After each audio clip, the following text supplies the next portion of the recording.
नमस्कार दोस्तों, आज बताने वाला हूँ बहुत ही कमाल के टॉपिक के बारे में बात करेंगे। आज आपके सामने अपील की केस स्टडी लेके आया हूँ कि यहाँ पे हुआ क्या है। टैक्स पेयर को नोटिस आया कि कैंसिलेशन डीलर से आईटीसी ले लिया है असेसमेंट 10 के अंदर, फिर डीआरसी 01 के अंदर।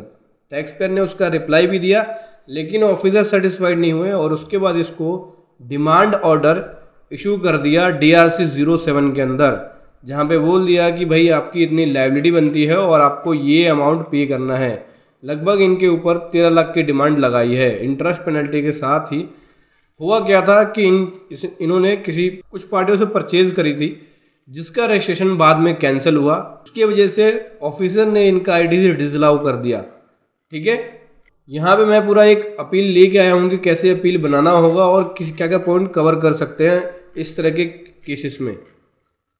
तो पूरा डिटेल में प्रोसेस बताने वाला हूँ। उससे पहले बताना चाहूँगा, जो भी भाई बंधु मेरे चैनल पे पहली बार है, इस वीडियो को पहली बार देख रहे हैं, जिन्होंने अभी तक सब्सक्राइब नहीं किया, सब्सक्राइब कर लीजिए। साथ ही साथ बेल आइकन पे भी क्लिक कर लीजिए ताकि इस तरह का कंटेंट आपको मिलता रहे। दोस्तों, मैं आपको शुरू से केस समझाता हुआ क्या था। इनको देखो, जीएसटी असेसमेंट 10 के अंदर नोटिस इशू हुआ टैक्स पेयर को 28 फरवरी 2024 को। उसका इन्होंने कोई भी रिप्लाई नहीं दिया।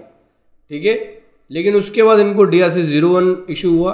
डीआरसी 01 जो इशू हुआ उसका इन्होंने रिप्लाई दिया। ठीक है, डीआरसी 01 इनको इशू हुआ 23 मई 2024 को और इन्होंने 23 जून 26 तक इसका अपना रिप्लाई सबमिट कर दिया। लेकिन जो रिप्लाई इन्होंने सबमिट किया उससे वो सेटिस्फाइड नहीं थे। कुछ इनके छोटे मोटे इशू थे, जैसे कि टर्नओवर का मिसमैच, उसके अंदर छोटी मोटी लायबिलिटी थी, ये जमा करा दिया।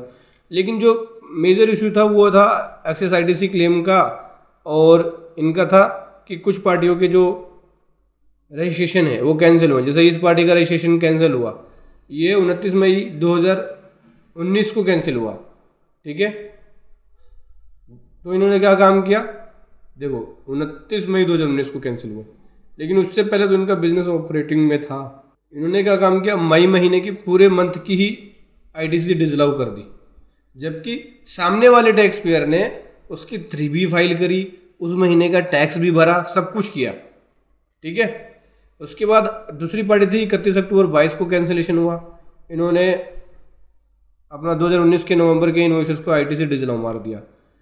ठीक है, उसके बाद एक और पार्टी है जिसका रजिस्ट्रेशन 19 जनवरी 2020 को कैंसिल हुआ। ठीक है, इन्होंने दिसंबर से लेके जनवरी तक कि परचेज के ऊपर जो आईटीसी था पूरा डिसअलाउ कर दिया। उसके हिसाब से इन्होंने डिमांड क्रिएट कर दी। तो देखो, कैंसिलेशन डीलर अगर पार्टी बाद में अपना रजिस्ट्रेशन कैंसिलेशन कर देती है तो वो आपका फॉल्ट नहीं है, उसका कंट्रोल आपके ऊपर नहीं है। जो आप जिस टाइम पीरियड में आपने उससे परचेज किया उसमें उसका नंबर एक्टिव था, एक्चुअल में गुड्स रिसीव किया, सर्विसेज रिसीव करी, पेमेंट करी, तो ऐसे केसेस में अपील फाइल कर सकते हैं। और मैं आपको केस लॉ भी इसके अंदर बताऊँगा, जो अलग अलग हाई कोर्ट के केस लॉ है वो भी आप अपील में लगा सकते हैं। देखो, यहाँ पे हम लोगों ने बताया जो अपील है, अपील के अंदर शुरू में तो स्टार्टिंग में बेसिक डिटेल्स जाती है, फिर उसके बाद मैंने कि इन पार्टी का नाम है और इनका रजिस्ट्रेशन इन डेट्स को कैंसिलेशन हुआ। तो जैसे कि मैंने बताया कि पहली जो पार्टी थी उसका 29 मई को कैंसिलेशन हुआ। इसका मतलब ये था कि 29 मई से पहले की डेट में इसका रजिस्ट्रेशन एक्टिव था और उस समय बिजनेस ऑपरेटिंग में था। इन्होंने माल भी खरीदा, पेमेंट भी करी, गुड्स भी डिलीवर हुआ, प्रॉपर इनके पास टैक्स इनवॉइस है, ईबे बिल है, ई इनवॉइस है, पेमेंट करी है, बैंक में पेमेंट प्रूफ है। सामने वाली पार्टी ने GSTR1 GSTR 3B भी फाइल करी है और यहाँ पे सामने वाली पार्टी डिक्लेरेशन भी लिख के देने के लिए तैयार है, साथ में साथ GSTR1 GSTR 3B की कॉपी भी दे रही है अपनी, उस महीने की जो टैक्स है वो इसने भरी है। तो इस तरह के केसेस में क्या होगा, अपील में ये पॉइंट्स लिख सकते हैं। मैंने जो जैसा कि सारे पॉइंट हाईलाइट्स किया है।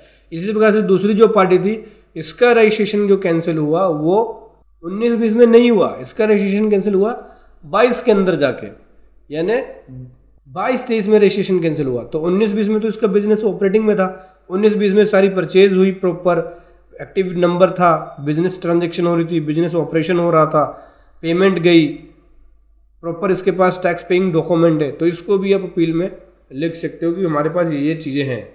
इसी प्रकार से तीसरा पर्सन जिसका आईटीसी इन्होंने डिसअलाउ किया उसका नंबर भी उस पीरियड के अंदर जिस पीरियड में माल खरीदा गया एक्टिव था। कैंसिलेशन कब हुआ?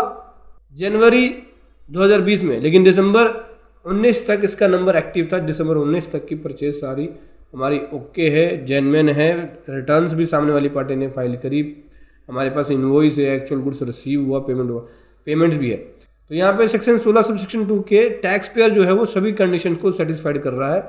यहाँ पे गुड्स एंड सर्विसेज रिसिपेंट ने रिसीव किया। रिसिपेंट कौन? ये जो पार्टी है।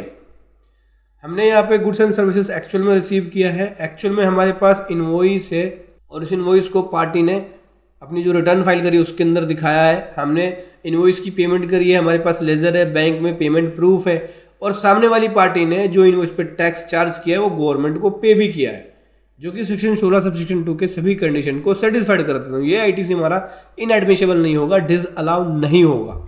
ठीक है। साथ ही साथ ये जो आईटीसी है सामने वाली पार्टी ने अपनी जीएसटीआर 1 में दिखाया है और जीएसटीआर 2A और जीएसटीआर 2B के अंदर ये आईटीसी रिफ्लेक्ट भी हो रहा है। ठीक है। तो इस वजह से ये आईटीसी डिसअलाउ नहीं होगा। इसके लिए देखो मैंने यहाँ पे कुछ केस स्टडी भी लगाया है।